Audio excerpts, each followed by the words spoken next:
Selama lebih dari 2 dekade, satu tokoh telah mendefinisikan lanskap politik Rusia. The Russian President Vladimir Putin has retained his grip on power, winning another 6-year term in office. This clip is from 2018, but I might... Ya, tokoh tersebut adalah Vladimir Putin.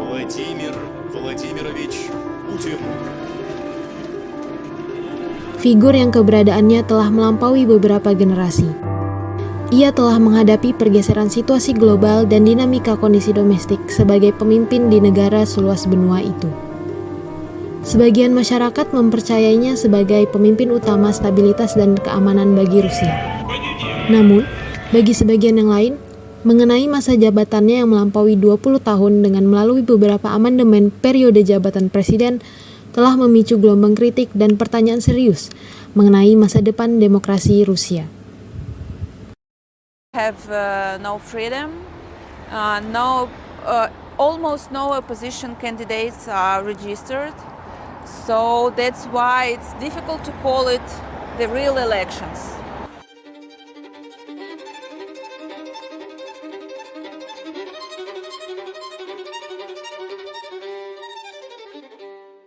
Pertama kali Putin terjun ke dunia politik diawali ketika ia menjabat sebagai penasehat wali kota di tempat asalnya, yaitu Saint Petersburg, Sobchak. Kemudian ia diangkat menjadi wakil wali kota di Saint Petersburg tahun 1994. 2 tahun kemudian, Putin pindah ke Moskow dan bergabung dengan staf kepresidenan sebagai wakil Pavel Borodin, kepala administrator Kremlin. Pada Juli 1998, karir Putin naik dan diangkat sebagai Kepala Direktorat Administrasi Kepresidenan atas mandat dari Presiden Boris Yeltsin. Kemudian pada tahun 1999, Presiden Yeltsin memutuskan untuk mengganti Perdana Menterinya menjadi Vladimir Putin. Putin pertama kali memerintah presiden pada tahun 2000 hingga 2008. Selama masa kerjanya, Putin melakukan restrukturisasi pemerintahan dan meluncurkan investigasi kriminal ke dalam urusan bisnis warga negara Rusia. Dia juga melakukan aksi militer Rusia di Chechnya yang masih berkonflik.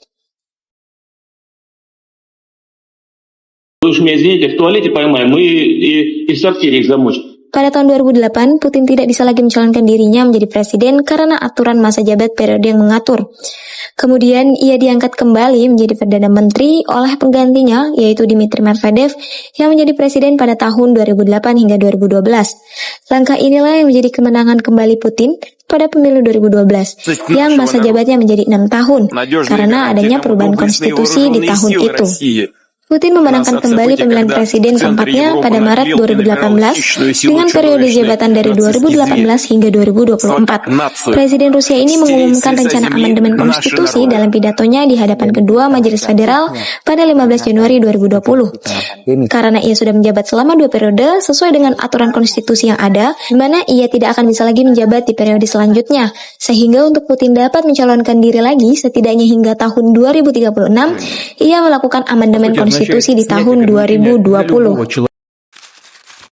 Dalam Konstitusi Rusia tahun 1993, Bab 4 Pasal 81 ayat 3, secara jelas membatasi presiden hanya boleh menjabat 2 periode berturut-turut.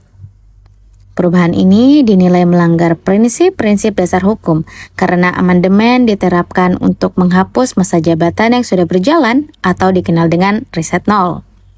Amandemen ini juga melemahkan prinsip rule of law dan check and balance, sebab pembatasan masa jabatan yang seharusnya menjadi mekanisme pengontrol kekuasaan justru dihilangkan untuk kepentingan politik individu.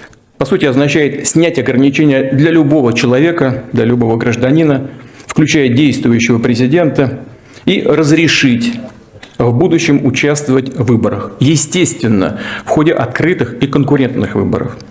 Ну и, разумеется, только в случае, если граждане поддержат такой... Dilansir dari BBC, hampir 78% masyarakat Rusia menyetujui perubahan undang-undang ini. Namun, dukungan masyarakat ini tidak sepenuhnya muncul secara alamiah. Pertanyaan pentingnya adalah, bagaimana cara Putin mendapatkan dukungan reformasi konstitusi sebanyak itu? Dari perubahan konstitusi 2020, kenapa bisa masyarakat Rusia mayoritas mendukung perubahan tersebut? Dan bagaimana Kremlin bisa meyakinkan warga Rusia untuk mendukung konstitusi baru dan menghapus masa jabatan Presiden Putin yang lalu? Nah, bagi sebagian masyarakat, Vladimir Putin dianggap sebagai simbol stabilitas setelah masa-masa krisis di tahun 1990-an, yang dimana persepsi ini salah satunya faktor mengapa dukungan masyarakat itu bisa kuat terhadap perubahan konstitusi 2020. Selain itu, jika melihat apa yang terjadi di lapangan, dukungan ini juga dibentuk karena adanya kampanye giveaway, yang dimana Kremlin meluncurkan kampanye besar melalui kampanye My Region 2020 yang diadakan dari 25 Juni sampai 1 Juli. Kampanye ini memberikan setiap penduduk di wilayah Omsk kesempatan untuk memenangkan hadiah-hadiah yang bernilai tinggi kepada siapapun yang berpartisipasi dalam voting. Dari program kampanye My Region ini bisa dibilang efektif menciptakan sentimen bahwa berpartisipasi adalah tindakan yang menguntungkan secara personal, bukan hanya politis saja. Selain itu, mereka juga menggunakan influencer TikTok dan Instagram yang ditawari bayaran hingga jutaan rubel untuk mempromosikan narasi positif tentang amandemen konstitusi. Praktik ini juga menciptakan ekosistem buzzer yang mampu menyebarkan kesan bahwa mendukung perubahan konstitusi adalah sesuatu yang populer, modern, dan bahkan patriotik. Ditambah lagi, kampanye pemerintah menonjolkan amandemen-amandemen kecil yang tampak positif, seperti kebijakan sosial dan perlindungan keluarga, sehingga masyarakat diarahkan fokus pada hal-hal yang menguntungkan, bukan pada inti amandemen mengenai masa jabatan presiden. Menjelang pemilihan Presiden Rusia 2024, kampanye Kremlin mengambil bentuk yang berbeda dari kampanye tradisional. Alih-alih menonjolkan pidato politik, debat atau baliho, rezim Putin justru mengandalkan konser patriotik, pameran budaya, serta acara besar di lokasi-lokasi bergengsi sebagai sarana membangun citra dan memperkuat dukungan publik. Menurut laporan Medusa, Kremlin merencanakan tur konser di berbagai wilayah Rusia yang menampilkan musisi-musisi yang loyal kepada pemerintah. Meski dibungkus sebagai acara hiburan, tur ini dipahami sebagai bagian tidak resmi dari kampanye pemilihan presiden 2024. Medusa menuliskan bahwa the Kremlin is preparing to organize concert across Russian region starring government-loyal musicians. The tour will be an unofficially part of Putin 2024 presidential election campaign. Sementara itu, menjelang pencalonan resmi, Putin menghadiri dua acara besar di Moskow, yaitu di Zaryadya Concert Hall dan VDNH, sebuah arena pameran yang dibangun pada tahun 1930-an. Laporan The Art Newspaper menyebut bahwa penggunaan dua lokasi budaya itu merupakan bagian dari upaya untuk menggencarkan pencalonan presiden lewat media budaya dan seni. Salah satu acara dilakukan di sebuah hall yang populer di kalangan kaum urban dan modern. Ini menunjukkan bahwa kampanye juga menyasar kelompok muda dan urban. Acara-acara tersebut secara sengaja menampilkan Putin sebagai figur yang menjamin ketertiban dan kestabilan negara, sekaligus sebagai pemimpin yang menjaga rasa bangga nasional bagi masyarakat Rusia. Yang mana sumber dalam artikel Medusa mengatakan, "This is about fostering patriotism and consequently the president ratings. The right artist will perform with the correct patriotic message. Vladimir Putin has the same message. It's as if they're his team. They say, if you support Russia, that means you support the president. Plus, it sends a signal to those outside of major cities, you're not forgotten. We're sending cultural brigades to you." Di era serba digital seperti sekarang ini, para pemimpin dunia memahami kekuatan media sosial sebagai salah satu platform yang dapat membentuk persepsi publik. Vladimir Putin bukanlah pengecualian. Sejak sekitar tahun 2015, akun resmi Instagram Kremlin, @Russian_Kremlin, resmi dibuka dan aktif sebagai salah satu akun media sosial yang menampilkan keseharian Putin. Mulai dari kegiatan resmi hingga momen pribadi yang dirancang untuk membangun citra kepemimpinan yang kuat dan dekat dengan rakyat. Terlepas daripada itu, pada Maret 2022, otoritas Rusia padahal sudah secara resmi memblokir akses ke Instagram dan Facebook. Sosial media milik Meta tersebut dilabeli ekstremis karena dianggap dapat mengancam stabilitas nasional dengan menyebarkan informasi palsu, narasi anti-Rusia, dan konten yang mendorong kerusuhan sosial serta tindakan ekstremisme. Meskipun platform tersebut diblokir, Tidak dipungkiri bahwa Instagram memiliki pengaruh yang begitu besar di kalangan masyarakat dan pengguna media sosial Rusia.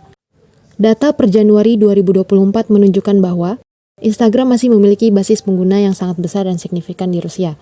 Terdapat lebih dari 63,9 juta pengguna Instagram di seluruh Federasi Rusia. Jumlah ini setara dengan 44,8% dari total populasi Rusia. Menjelang pemilu 2024, tim Putin melakukan pergeseran strategi pencitraan yang signifikan. Jika sebelumnya cenderung pada penguatan identitas historis dan citra kepemimpinan yang tegas, kini kampanye yang dilakukan secara sengaja melakukan rebranding ke tema modernisasi dan digitalisasi teknologi. Puncak dari strategi ini terlihat pada Februari 2024, ketika Putin menghadiri acara pembukaan turnamen internasional, yakni Igry Budushiko, atau dalam bahasa Inggris, Games of the Future. Kehadiran di ajang yang mengusung tema e-sport ini adalah sinyal langsung bahwa Putin ingin dilihat sebagai pemimpin yang peduli dengan perkembangan teknologi. Kontradiksi antara memblokir dan menggunakan media sosial inilah yang menjadi esensi komunikasi Kremlin. Mereka memanfaatkan sosial media yang ada guna memastikan dominasi narasi domestik tetap terkendali, sekaligus mengatasi kecurigaan oleh generasi muda. Dengan kampanye yang sudah diatur sedemikian rupa, pertanyaannya adalah, bagaimana generasi muda yang tumbuh besar di bawah kepemimpinan Putin selama hidupnya menanggapi semua ini? Sebagian besar masyarakat Rusia memang masih menganggap Vladimir Putin sebagai penjamin utama stabilitas dan keamanan. Persepsi ini berakar kuat dari pengalaman masa-masa krisis di tahun 1990-an yang penuh dinamika.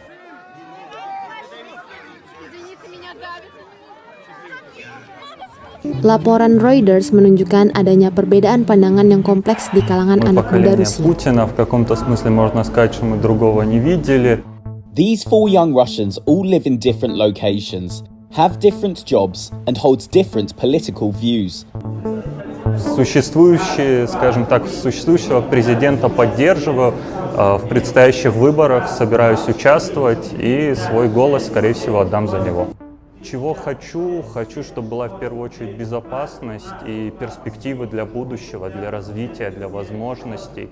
И пока что я вижу, что то, что я помню, и то, что есть сейчас, стало лучше. В связи с тем, что нужно все-таки разрешать внешнеполитический конфликт как-то, нужно из этого выходить, это будет достаточно трудно, но я думаю, что Россия пройдет через это испытание и сможет стать все-таки свободным демократическим государством. Почему я должен уезжать? То есть к власти в моей стране пришли недостойные люди, которые захватили здесь власть, ее удерживают 25 лет. Почему должен уезжать я, а не они?